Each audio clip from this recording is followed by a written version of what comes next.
because he doesn't behave like a typical politician, he won't come out and say, I want to be your president. I am capable Nitatenga. I don't think so. I don't think he will.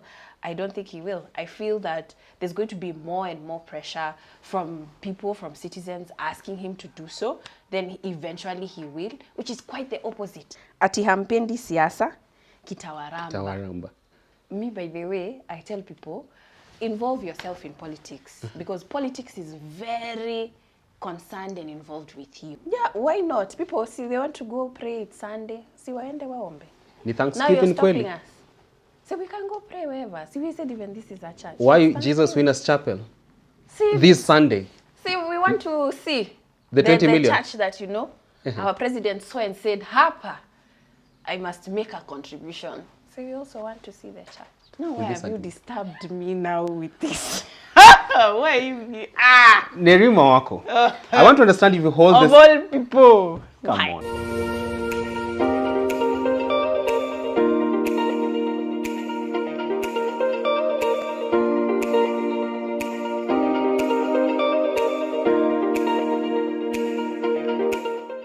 And you're just in time for Richard Mwenja Exclusive. It's always a privilege to have your company with us as we continue unpacking conversations that are shaping Kenya's political and governance landscape. I'm not alone in studio. I'm with the phenomenal company of Executive Director at Siasa Place, an NGO out here empowering the youths, elevating Kenya's democratic space. Nerima wako, great to see you. Good to see you. Good morning. Good morning, Nerima. Are you well? I am very well, very well. We are almost done with PDF so far. It's been 2 days that have carried out successfully. We have today, tomorrow. And I'm excited. It's been very lively. I would say lively, the word. I have a concern though, Nerima. I came for the PDF on the second day, but I was amused by the heavy presence of police armed to the tooth, water cannons therein. I thought it was a peaceful assembly of youths to converse about our democracy and politics. Why the heavy presence of police in the first place? You know, I have no idea. The conversations have been peaceful. There've been a lot of young people coming. Actually, the tents have been quite filled, so you can see the interactions. I would say that politicians are struggling, especially with answering very specific questions on accountability. So they've been receiving a lot of pressure, And so perhaps that's why they have the security, because, you know, the audience has not, they have been injecting. They have not chosen to take a back seat. They're on the front line and they're asking serious, tough questions. Yeah. Doesn't it pass the impression that this is an insecure government, inferiority complex, that you see a youth event, but instead of seeing such, you see a threat to national security or a threat to the status quo of today? Yeah, there's a sense of that because, you know, also when you walk into the park, you know, it's free, it's open, and they ask you for your ID. So initially, we would push back on it kidogo, and then they would say, no, it's a security measure, it's a security measure. And we're like, you know, it's open to the public. We actually had a few people who they had started turning them back because they don't have IDs. They didn't have IDs. And so they laxed a bit. Now it's not like mandatory for you to have your ID to walk in. So they are not asking every single person. And it also limits that sense of feeling transparent, safe, secure. Actually, the more police presence, the less safe young people feel. Because it's almost like, kwani nimefanya? So even in some points, when the conversation would get kidogo heated, we would just suddenly see like there's a police presence around us. Almost like they're trying to make sure that they stop, you know, the eventual blow up. But we haven't been getting to any blow ups. The conversations have been very interesting. A lot of the conversations are ending up in mainstream media. Some of them, for example, on the front covers of Today. Yeah. So it shows you that it's very relevant and it's needed, and Kenyans are yearning for that conversation. Indeed, there are interesting conversations there, but I also got a chance to dance. Yeah. And I was able to put my enemies to shame. People like you and Kendi who don't believe I can dance. That of the way, Nerima. Let's kickstart our conversations with the expose from the Auditor General's office, Madam Nancy Gathungu. And that is regarding some of the flagship projects of the regime of today. But most precisely, let's talk about our healthcare as a country. SHA, This is a new body to provide better healthcare for Kenyans that came after NHIF was collapsed. But there are those who believe that SHA is now the mother of all scandals, much as NHIF was accused to be the bedrock of corruption. From where you sit, looking at the expose from the Auditor General's office regarding the 104 billion Kenya shillings that is in question, and also the effectiveness of SHA in the first place, do you believe that this government is trying to deodorize SHA when the writing on the wall is that it is a corruption in the making? It is a corruption in the making because, you know, one of the things that really highlighted to me is the essence of the lack of public participation. Already, we have seen multiple processes thrown out the window because of lack of public participation. Something as big as SHA that's going to have an impact on every single citizen in this country because it's health. And all of us are contributing toward it because it's health. And we're talking about a country that is majority young. That means when you walk into any health facility right now, you're going to find young mothers mainly with their children below the age of 5. That's the majority that you will find in these health facilities. So it's concerning when we see no public participation in terms of understanding this system.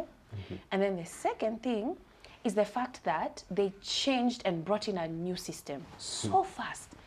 No civic awareness, no civic education, and you know something as large as this needs to be processed in phases so that people understand. Because there's a point where like, she, SHA, we were like, what is Taifa this? care and yes, all. what is this? And so that also shows you just how big this problem is. And so even for me, when she had mentioned within the report that 7 billion went toward training, and it seemed to go toward training of the health officers that are supposed to be now implementing this SHA. And you're like 7 billion, but there's no breakdown as to how the implementing stages, how are the disbursements going to be done, nothing. So even in an organization, there's no way you can submit a budget without a plan for it.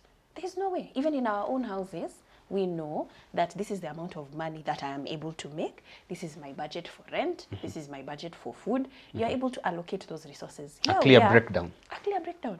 Here, it seems like we have made a wish list. A wish list, and then there's just no breakdown of how that finance is used. And it's very worrying. So I do agree in that regard, because when you're changing something as big as a health system, and for it to function, the best way to do that is slow. Not a quick, sporadic turnaround, and then get furious when the Kenyan people are wondering, what's going on? What's this? What's happening? And it's very unfortunate that people lost access to like dialysis. You know, people have died. Yeah. Within that transition, people have died. We're not just talking about the loss of money, we're talking about the loss of life.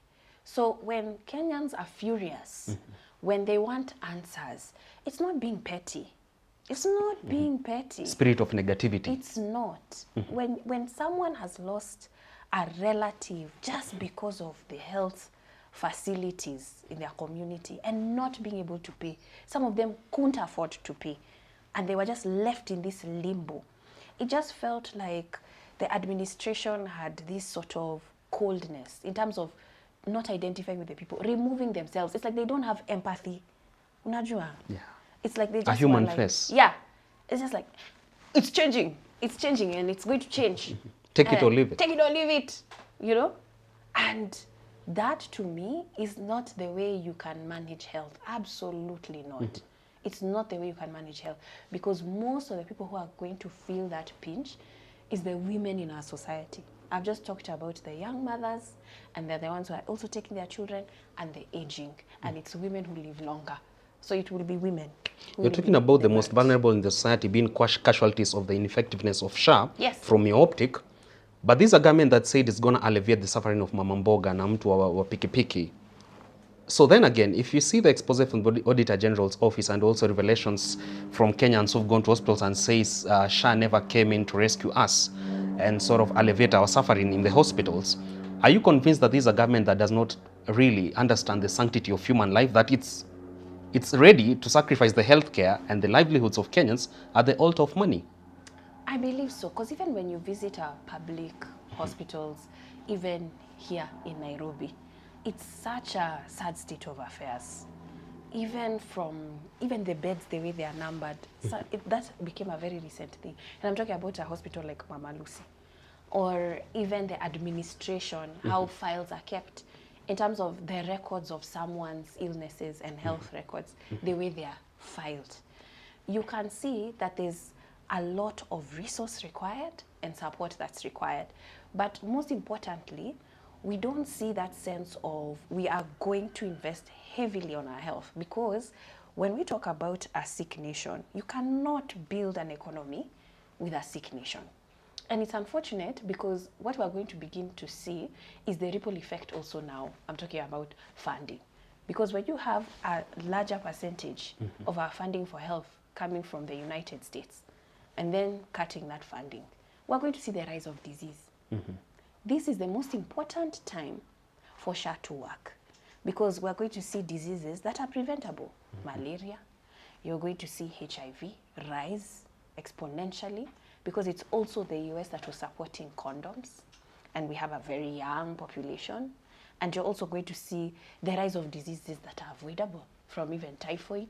And that's the concern. So anyone who thinks futuristically in terms of health for our country should be determined to make sure health works, especially with the dynamics that have come into play globally. And we are seeing that the fight has remained between those who are petty and just don't want it to work because it is us who have suggested it. And we're forgetting that here there's a whole other problem of funding systems reducing, from accountability in terms of allocation, even the number of level 4 hospitals that we have in this country. You can count them on one hand. They're not many. And there are some counties that don't even have level 5. 60 years later after independence. Imagine. So we're still struggling from ignorance, disease, and poverty. We're still. Nerima, skeptics to argument regarding system failure in Kenya would then say that we are politicizing audit reports in this country to settle scores, and that is the argument from CS Aden Duale. On the side of Peter Kaluma, Member of Parliament, he says we are having the most incompetent Auditor General in the history of Kenya. That is Peter Kaluma for you. So how do you measure the concerns of Aden Duale talking about politicization of audit reports to settle scores, and also on the other hand, Kaluma who says we are seeing the most incompetent Auditor General in Kenya's history? We must protect our Auditor General. That is one of the most courageous women who exist in this country. If awards were given to the right people in this country, she would be one of the first to receive one. To be able to speak in a time where we have seen numerous scandals, and for her not to fall in line and to speak to truth. Because even by the time that report is done, it's not just her going in a room and creating numbers and deciding she's going to put this figure here. She's using resources that the counties give her already. It's a well-resourced, planned, processed, budgeted event. This is not something that she can just go and create like she's a media house and she just decides she's doing this blog. A press release. A press release, and she's doing lies. So by the time that report comes to the table, there is evidence as to how she has come to that conclusion. So for me, it's the fact that she has stood her ground. It is extremely, extremely inspirational, especially to younger people, to show that there are people who are playing their role in this country, which is oversight, even though it's being met with backlash and negativity. Because what she also highlighted was the lack of public participation in the development of SHA. And that's a constitutional breakaway. So we are already seeing evidently, because we can ask Kenyans here, how many of you participated in the formation of SHA? All of us were shocked when we found out this announcement. That's a very easy survey to do. I can even do it on my X platform and confirm with evidence. So for me, it's the fact that she's doing her work and people are used to bulldozing their way, that they don't know what to do with women who stand their ground and remain in their role. And I will repeat this here. It is only women. Well, there's some men. You're not bringing up the gender card in this. I will bring it up. Do you know when that, was it a commission that was formed to look at our debt? Yeah. And then they had bills. put, yes, then they had put Faith Odhiambo. Yeah. See, she refused the position True. through LSK. Who else do you want me to talk about? Justina Wamai. Wamai. She was also offered a position. Yeah. She refused. Do you want me to keep going? No, that's fair enough. Yeah. I cannot name even 5 men who have refused. I can't. I cannot. Women have always stood for something. The ones I've seen so far, Higher in ideals. the last year, tell me 3 men. Tell me 3 men. I may have told you 3. So, I will stand on that ground. This woman is courageous, and she's inspiring many of us here. And it gets to a point, unfortunately, when countries are being led to chaos, it will take women to stand up. It will take women to stand up. It will take women to stand up. Even in our own history, who said, if you're not man enough, give me your pants? I'm giving a quote here. Hariduku, road over here. Who was that who said that? If you're not man enough, give me your pants. When she went to Central Police Station, Tayo was arrested. The men were too scared. Or even when you look at Liberia, even that is a classic example of how women came together, even Ghana. So it gets to a point where you start seeing women coming to their fore and standing their ground. They are a huge indicator the country is not going in the right direction. Normally it is the man who will stand up, be the head, give us direction. But when we start to see the direction is formless, it is the women who will come up and say no. Is Senator Karen Nyamu an exclusion in your argument? No, why have you disturbed me now with this? Why? Nerima wako. I want to understand if you hold Of this. all people. Come Why? on. Okay. You are talking Ask your about question. leaders in this country who stood for higher ideals in life. I just wanted to. Wewe umeharibu theory yangu. They can't go in the same line No, with they can't. meritocracy and higher ideals? No. How about health CS Deborah Mlongo? Because we are talking about healthcare in this country.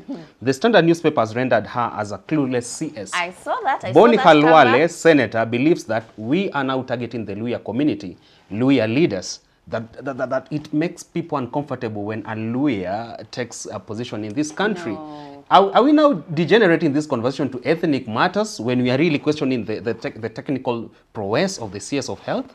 We are concerned about the technical prowess, and we've also seen, lamentations and conversations around housing, housing levy, housing tax, and we have seen a CS not necessarily being clear on it.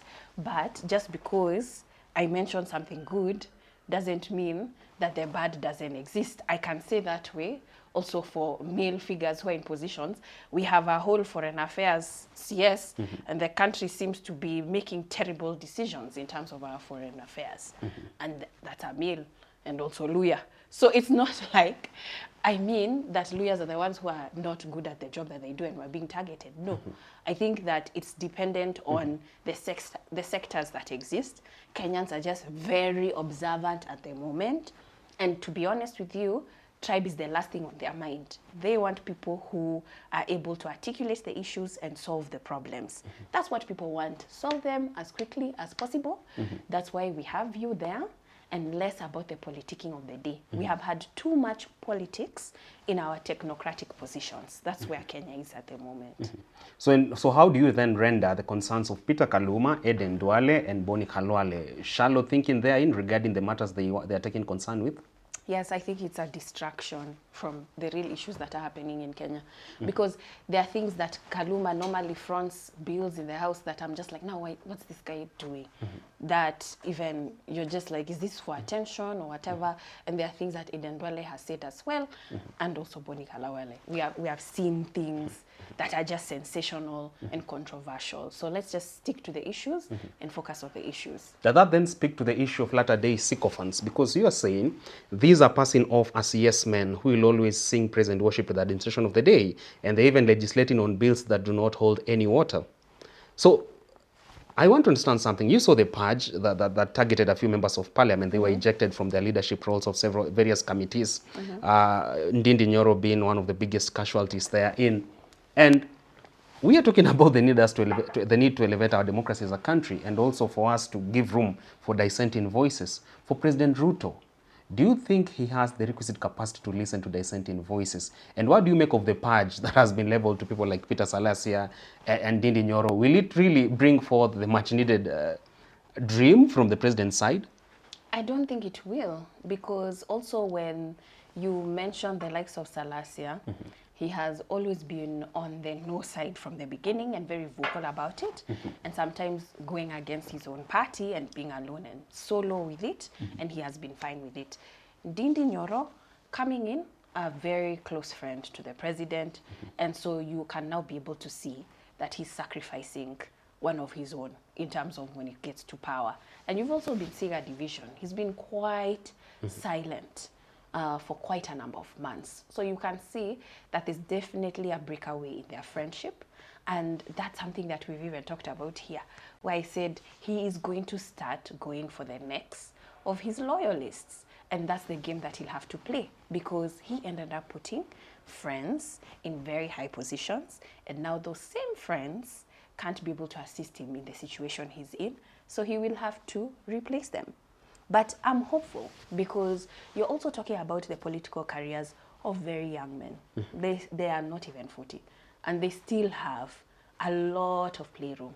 Politics is a field game. So Salasya ain't living on borrowed political oxygen now that he's at odds with his party leader Raila Odinga? No. Imagine, I think this is the right time to reinvent, because even when you look at ODM itself, and we've talked about the fraction in ODM. So the house looks like it's on fire.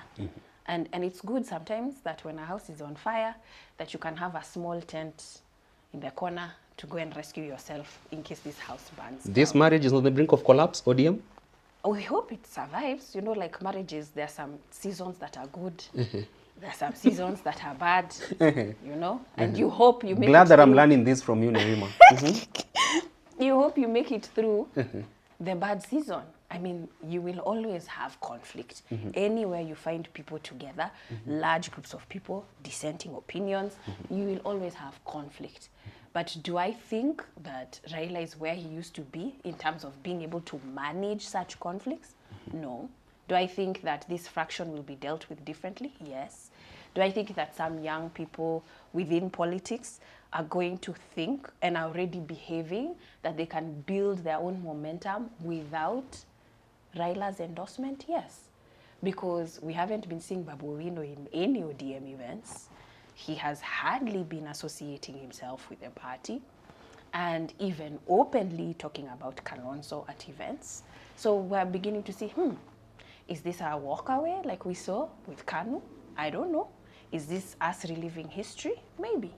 And so I think this is the right time to do that, because you have a very large number of young voters who, honestly, do not remember much of what Raila did.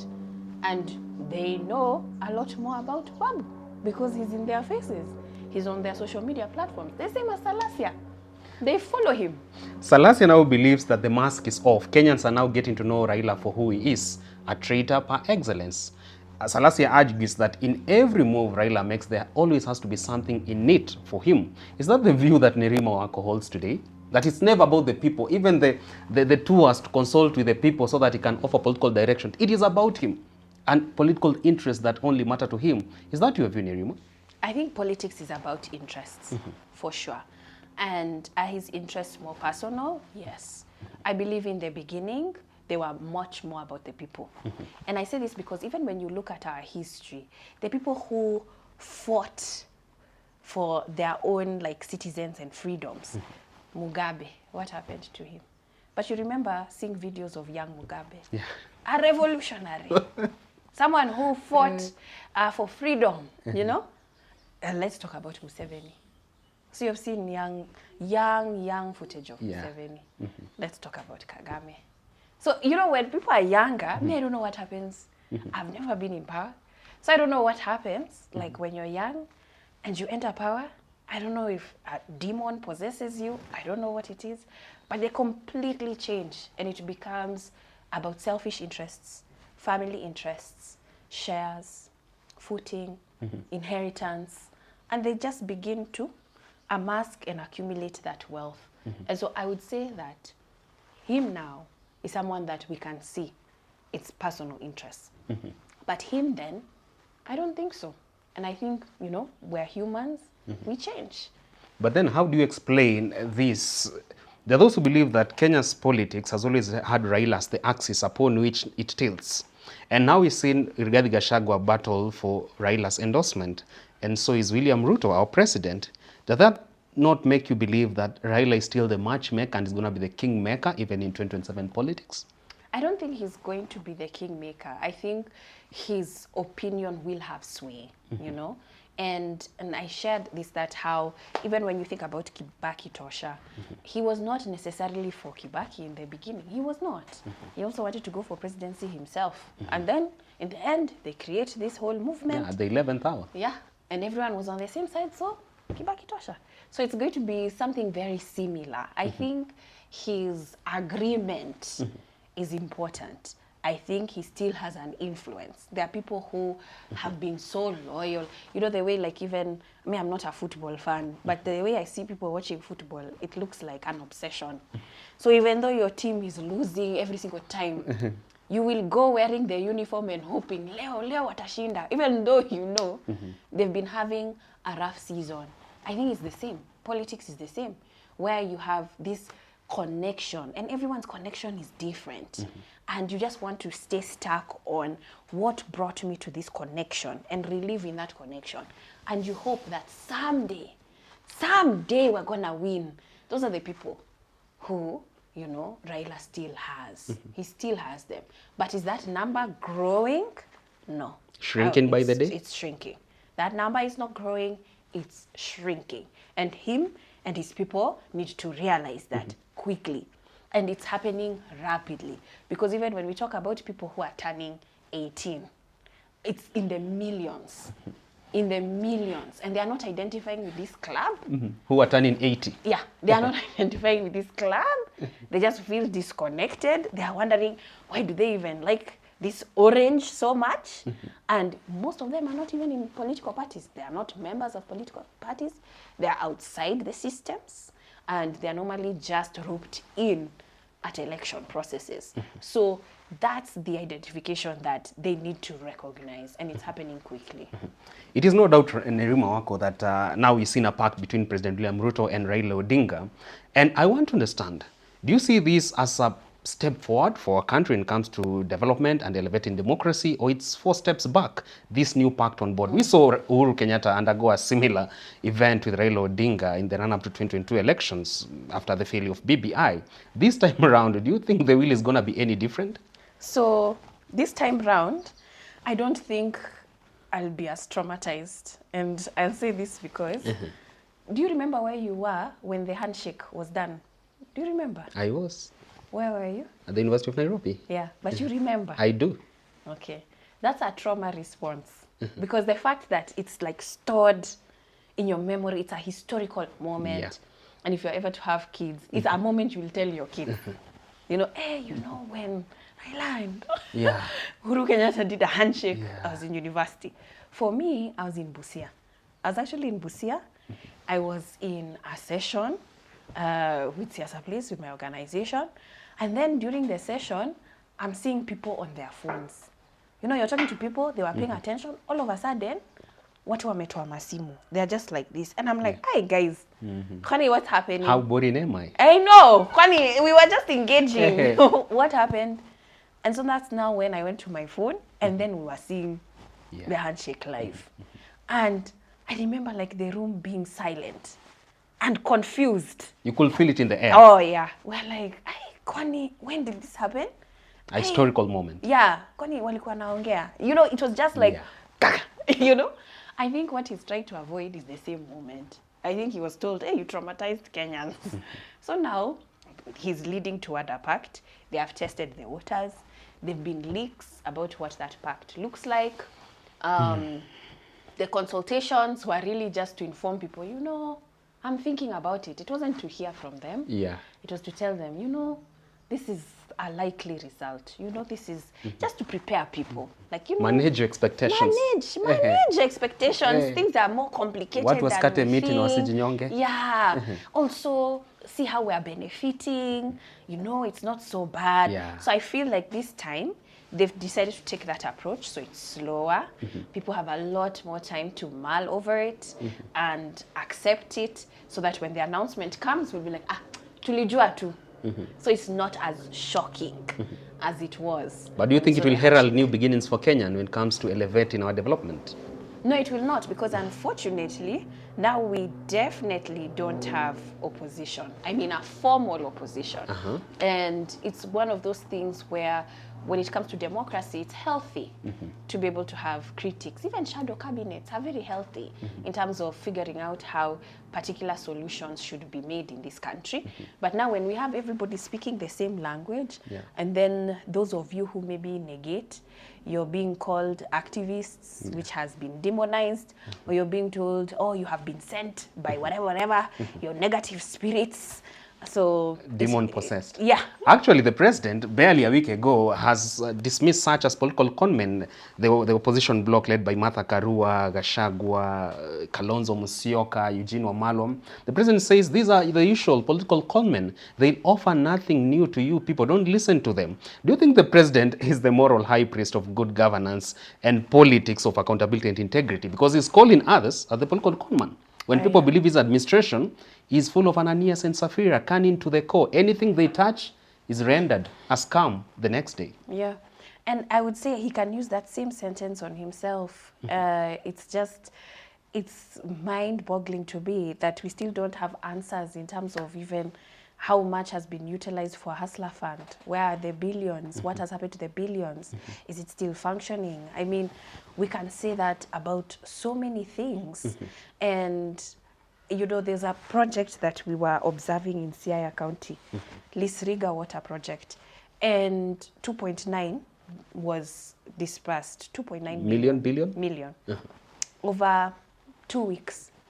And that project didn't last. Like, they don't have water at the moment, but money has been spent. Never took off? Never took off.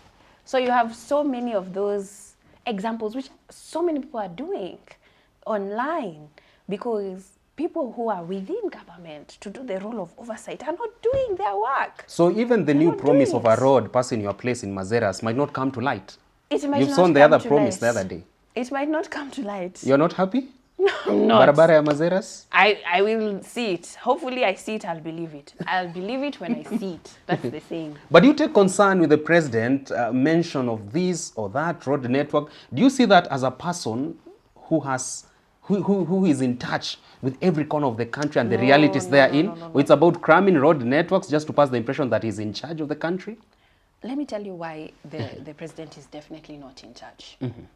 So people, especially within his administration, they are wondering, why are Kenyans so upset that he's decided to donate to winners? And it's his own money, right? Until paka walienda paka State House to go and collect it themselves. Yeah. And this is why I say he's disconnected, because Kenyans are upset that that very same day, there were thousands of people looking for employment in that same building. The disconnect is not that it's your money. The disconnect is that money is going toward the wrong places.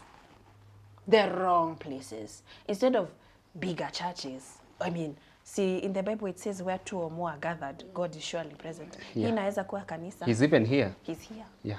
You want to start a sermon? Tunaweza anza. We can pray. God is here. He's here. I know you don't laugh. Pastor Nerima wako. Till number. He's here. He's here. So for me, it's the fact that if he has donated that money, 20 million is not much to him because he's a billionaire, then refuse a salary. There are presidents who have refused salaries. They are. Or they will say, I will not use more than 1 car. Thomas Sankara started doing that before he was assassinated. He made all of his officials have 1 car, a very specific car, and went back into self-sustenance. Burkinabe people, they respected him because of that and made sure that agriculture works in the country and putting women first. So there are templates that we've seen that can work, and all we need to do is implement them. We have seen Botswana build countries where farmers donated cows to build universities. Donated cows. All of you as a farmer, bring one cow. And you sell the cows, you have enough resource, you build an institution. So if he really truly wants to donate, he needs to donate where people are hurting. People are not hurting in the church. He should donate to Tiati, build schools there in Baringo. Yeah, use his own salary to do that. People will see the goodwill. The president donating to the church because he believes he wants to put his enemies to shame, saying, I will support the church. The church got me to power. I am a Christian. I believe in God. And my only way as a president is to support that very entity which believes in God and true values. Are you part of the block that the president wants to put to shame, enemies of the church from his optic? I'm not an enemy of the church. I'm not an enemy of the church. If anything. Enemy of the church's progress and development, infrastructurally. But what is the role of the church? You know, I'm a Christian, and I truly believe that every day when we talk about Christ, he was one of the first to go into a church that was having a market. And he made sure that he stopped these people. You've mentioned about the church, and even our friend joined us. I know. Over your shoulder. Oh, look at that. That's beautiful. So I was just talking about how, you know, Jesus walked into a temple as people were making it a marketplace. And he made sure that he stopped that business.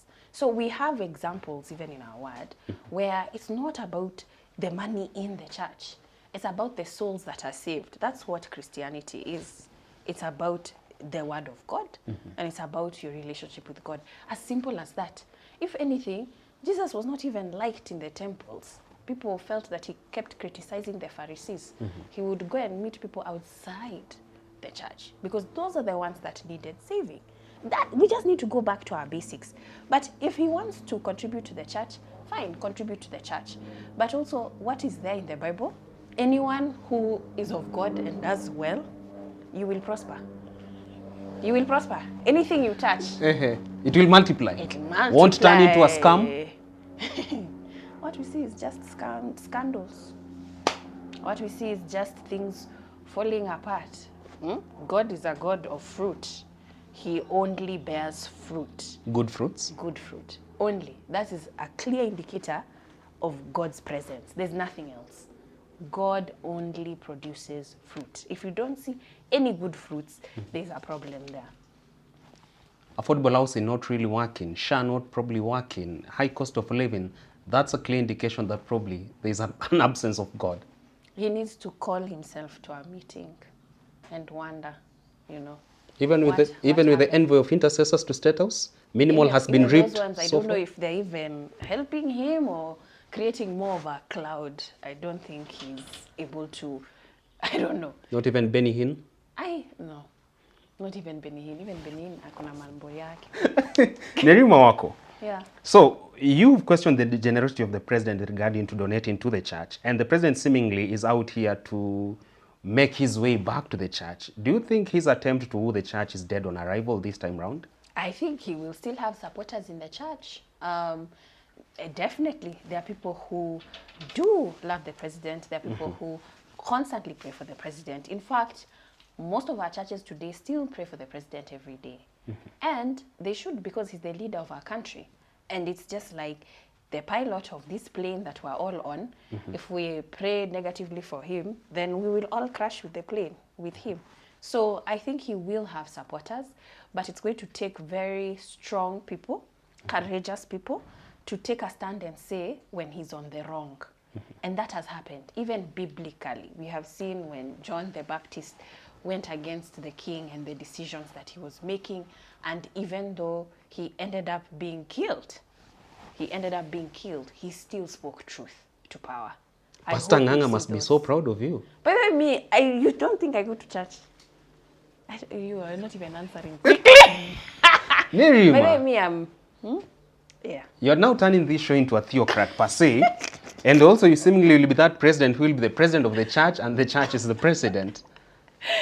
As long as we are following the Bible, hakuna shida. By the way, God is just about love. Yeah. Where we go wrong is people claiming to follow the word of God and they are behaving totally differently.